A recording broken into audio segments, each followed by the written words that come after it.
here.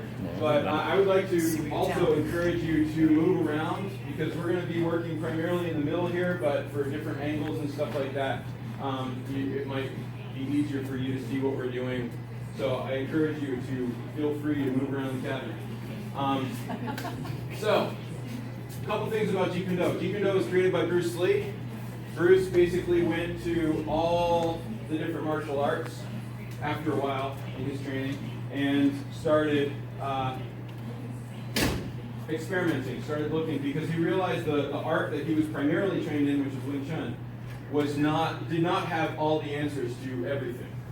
And so it worked really well in certain situations, but not very well at all in other situations. And if you went to the ground, it really didn't have a lot of answers there. So he was kind of like, okay, and it's, you know, it's also very stable and still. So you're really, it's very self-defense oriented, which is great, but it doesn't travel a lot. So he kind of started experimenting with a whole bunch of different arts and came up with a philosophy that said this: take that which is useful from all the arts, and there's thousands of martial arts, by the way. Discard that which is useless.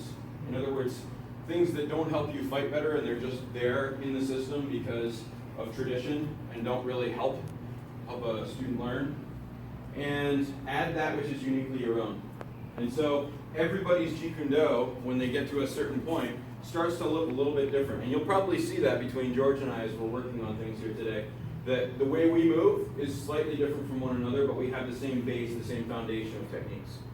And so what he did was he said, hey, the footwork from boxing and just moving around and stuff like this, very dynamic, very flowing, very fluid, and fencing, very explosive, great for moving forward, great for retreating. And so he kind of combined those two and took the stance from Wing Chun, which is here, or actually here. And then he modified it and turned it into more of a boxing stance, took the heel off the ground, and made this mobile. Okay, so, and then he's like, wow, there's some great kicks in karate and taekwondo and Wing Chun and a few other things. And he was like, those are fantastic, but they need to be modified to fit the footwork. And so, you know, a typical hook kick like this, you know, that goes to the head in a lot of arts. He took it and said, let's chop the tree down at its base and stop worrying about the head, because that's really telegraphed.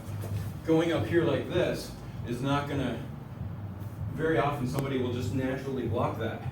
So why not just take them out of the ankle? And took a whole bunch of techniques and then modified it to more kick towards the base. We do kick towards the head as well and towards the body at times, because Muay Thai does that. He borrowed from Muay Thai the science of 8 limbs, where you've got elbows, knees, okay?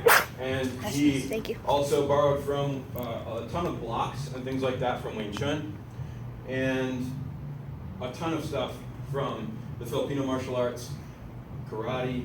I mean, you name it, it's mixed in there somehow. And you also start to see eventually how many arts actually operate very similar. Bruce used to say, you know, a person has 2 legs and 2 arms, and so they can only kick at me or punch at me in a certain number of ways. And once you've seen them all, you don't have to worry about anything else, because until somebody grows like a 5th limb, you don't have to worry about it doesn't matter what art they're coming from, because they all move the same way.